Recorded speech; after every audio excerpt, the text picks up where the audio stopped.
गया तो दिल की ताबानी से निकलूंगा, पलंग कजला गया तो दिल की ताबानी से निकलूंगा, मैं सूरज बन के एक दिन अपनी पेशानी से निकलूंगा, मैं ऐसा खूबसूरत रंग हूं दीवार का अपनी, अगर निकला तो घर वालों की नादानी से निकलूंगा, मैं ऐसा खूबसूरत रंग हूं दीवार का अपनी, अगर निकला तो घर वालों की नादानी से निकलूंगा। जोरदार तालियों के दरमियान शहर अजीज के मशहूर सनतकार हाजी यूसुफ इलियास साहब।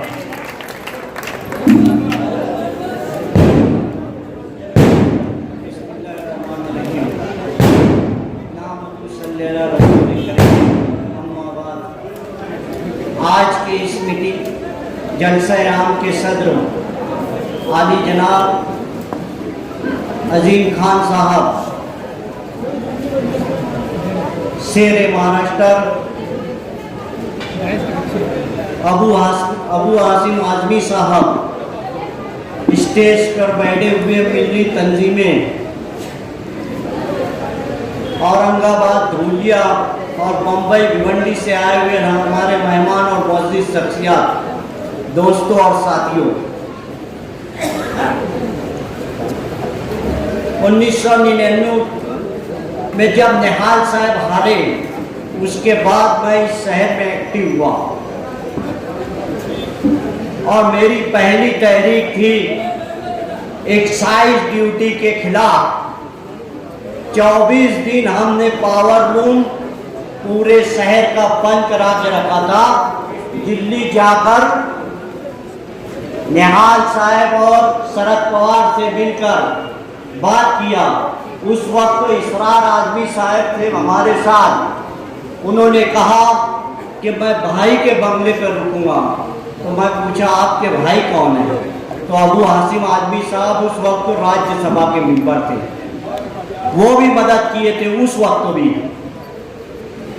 और उसके बाद वक्तन फक्तन जब भी मंदी हुई, आप लोगों ने हमारी इज्जत रखी और हमारी तहरीकों को कामयाब किया। 12 नवंबर का वाकया हुआ, आप लोगों ने जर्रा बराबर ईमान की कुव्वत पर पूरे शहर को बंद रखा और एक पप्पड़ वाला भी पप्पड़ बेचते गली में नहीं दिखा। ऐसा बंद उस वक्त के लीडर, आज के लीडरों ने उस वक्त तो कहा कि ऐसा बंद हमने कभी नहीं देखा। दोपहर हुए, जुमा का नमाज खत्म हुई। अब आपकी मजहब पे हमला होगा, आपको कुछ भी बोला जाएगा तो किसी के जज्बात तो उभरेंगे ना।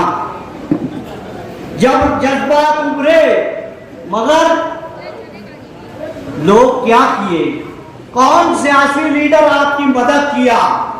झूठा केस बनाया गया, 120 की कलम लगाई गई, 307 लगा दिया गया। पथराव बस स्टेशन पे हो रहा था, नया पूरे की गली में मालूम नहीं था, तो इसको क्या फसाद बोला जाएगा? मगर इससे बड़े बड़े वाकयात पहले हुए। जो कुछ भी बंद हुआ 15 दिन में बाहर आ गया, 10 दिन में बाहर आ गया। 2014 के बाद क्या कानून बदल गया है? इंसाफ मिल रहा है क्या आपको? मैं यहां से निकलने के बाद अबू हासिम आजमी के घर पर गया और उनको बोला कि यार हमारे साथ ऐसी गलत कलम लगा दी गई है। हमारे शहर के एक एडवोकेट और 2-3 कार्यकर्ता, उससे पहले कुल जमाती के लोगों ने मिला और उनसे कहा कि ऐसा ऐसा केस पुलिस ने बना दी है। तो उन्होंने कहा, यहाँ बैठे उनके सामने बोल रहा हूं कि आप चार्जशीट लाइए, नाम लाइए, हाई कोर्ट में पूरा केस मैं लड़ूंगा, किसी को कोई पैसा देने की जरूरत नहीं। 2 मरतबा असेंबली हॉल में आवाज उठाई कि बाबर 12 नवंबर पे जो केस बनाया गया है वो केस झूठा है, उस पर इंक्वायरी कीजिए। कि एक आगरा रोड है, एक आयशा नगर पुलिस स्टेशन, दूसरा सिटी पुलिस स्टेशन, और एक ही जगह वाकया होता है, 3 केस बनाए जाते हैं। ये सब आवाज उठाई गई, उसके बाद भी नहीं माना तो मुझसे डीजी से बात कराई गई। फिर वो गृह मंत्री के पास 2 मरतबा गए, हर मुमकिन कोशिश की गई। सरकार शिवसेना, बीजेपी, राष्ट्रवादी कांग्रेस, शिवसेना, राष्ट्रवादी और कांग्रेस की सरकार थी।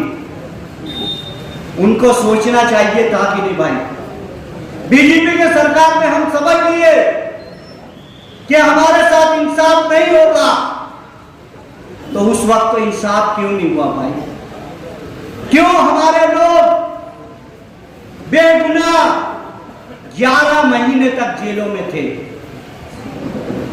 यही हौसला नहीं रुका। अभी अनमोल का वाकया, एक लंगड़े आदमी को उठा के ले गए, घर में बैठा था, उसको ले गए, 3 दिन तक भूखा रखा और उसका इंतकाल हो गया। कोई बोला? यही मर्द मुजाहिद बोला। औरंगाबाद में गए, उस वक्त भी यही बात रखे। आज इस मंच से आपको मैं ये बोलना चाहता हूं कि आपको सोचना है, इस शहर के मुस्तकबिल को सोचना है। क्या वो दिन हम भूल गए कि अफगानिस्तान में अगर अमेरिका बर्फबारी करता था तो तहरीक खोदवाई रोड से चलती थी कि नहीं भाई? क्या आप भूल गए फलस्तीन में अगर जुल्म होता इस्राइल का तो आप लोग तहरीक में खड़े होते थे? 12 नवंबर के बाद किसकी हिम्मत है बताइए? ये मर्द मुजाहिद मजबूरन उसको आना पड़ा कि मुसलमान इतना सहमा हुआ क्यों है भाई? मुसलमान इतना डरा हुआ क्यों है? क्योंकि पुलिस, जज कौन क्या कर रहा है ये सब देख रहे हैं। इसके जवाब के लिए आपको जब कभी भी आवाज दी जाएगी, पुरअमन तरीके से जो तहरीक चलाई जाएगी, जमहूरी ढंग से आपको इकट्ठा होके आएंगे, तब बात आपको सुनी जाएगी। सीए एनआरसी लगा, कौन पार्टी, कौन लोग धरना दिए? शाहीन बाग का हुसैन शेख कंपाउंड की जगह पर 63 दिन हमने शाहीन बाग चलाया औरतों का। आप शाहीन बाग को क्या तहरीक को मामूली समझते हैं? आपकी जो तहरीक थी, आपका जो मुद्दा था, उसको इंटरनेशनल दबाव आया तो आज तक रुका हुआ है वो मामला, सुप्रीम कोर्ट में है।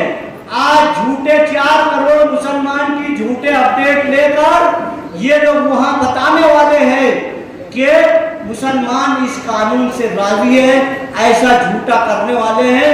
आप किसी को भी आधार कार्ड देने से पहले इंक्वायरी रखें। मगर उस तहरीक का असर था। अगर उस तहरीक का असर हो सकता है तो 2014 के बाद इस देश में हमें 2 नंबर शहरी रखना चाहते हैं तो हमको क्या रोड पर नहीं आना चाहिए? हमें क्या तहरीक नहीं चलाना चाहिए? क्या हमें ऐसे मर्द मुजाहिद को असेंबली में नहीं भेजना चाहिए? क्या एक ही मुसलमान लीडर है? एक ही आवाज उठा रहा है? क्या एक आवाज उठा रहा है अगर, तो उसका साथ क्यों नहीं दिया जाता? दूसरे बरादरी दूसरे का हो तो फौरन साथ में हो जाते हैं। कोई एक लफ्ज तो नहीं बोलता है। हमारा ताल्लुक वामन मिश्राम से था, राष्ट्रीय मुस्लिम मोर्चा से था। एक लेटर तक नहीं दिए गए कि ये 12 नवंबर का मामला झूठ झूठा केस बनाया गया, नहीं दिया गया।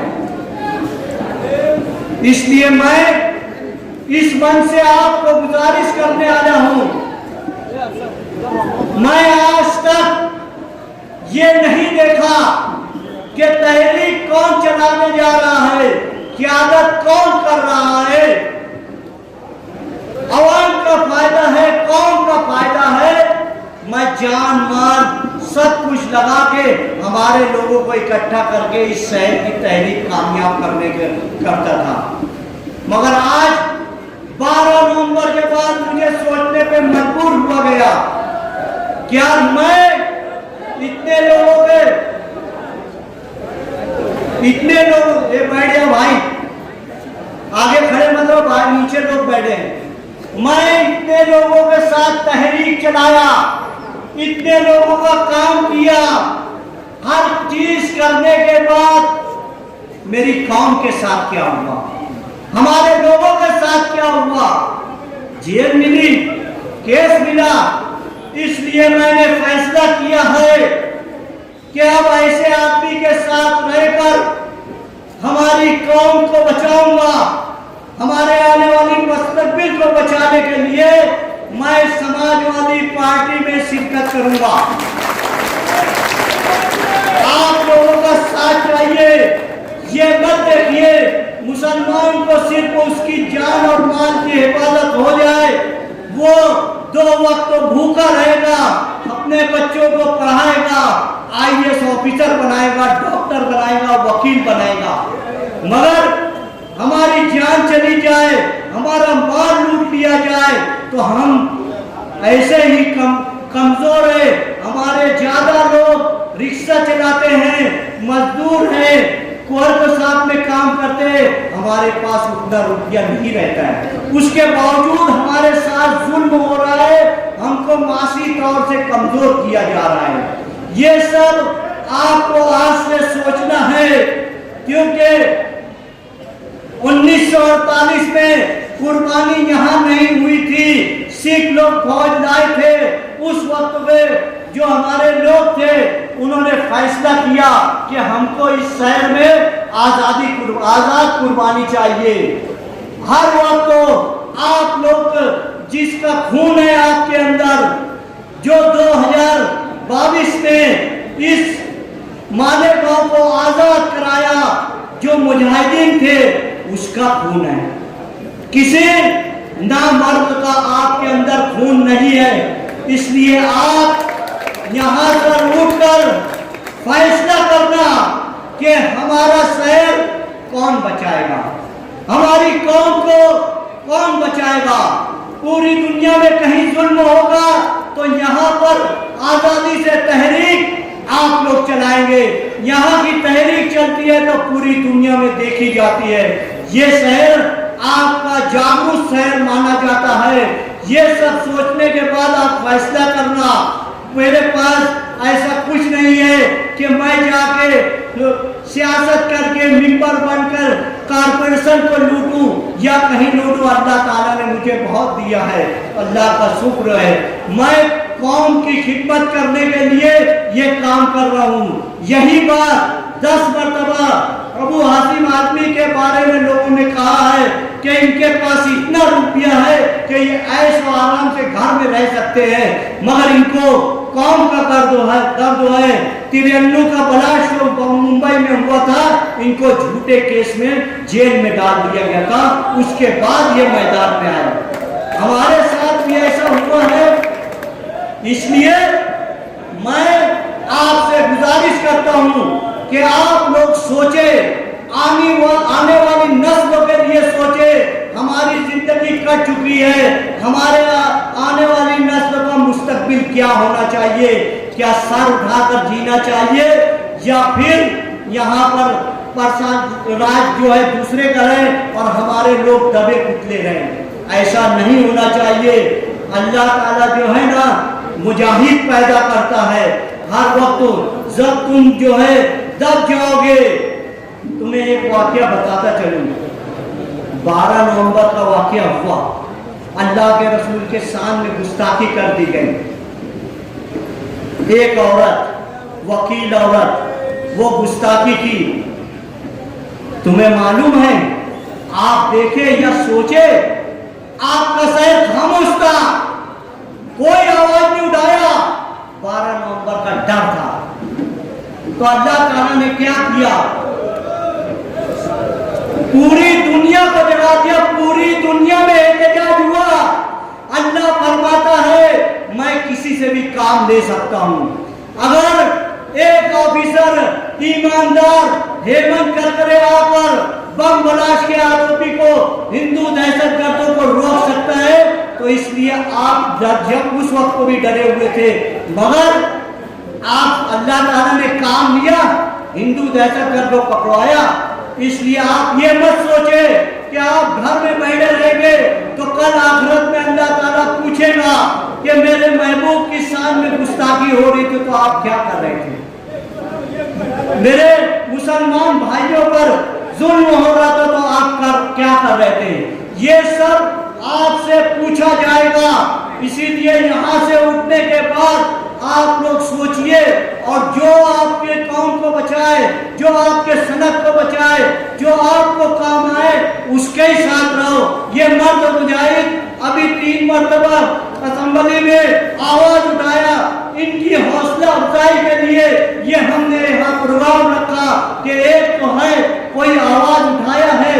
इसलिए मेरी गुजारिश यही है, हमारा मकसद सिर्फ कौम का फायदा हो।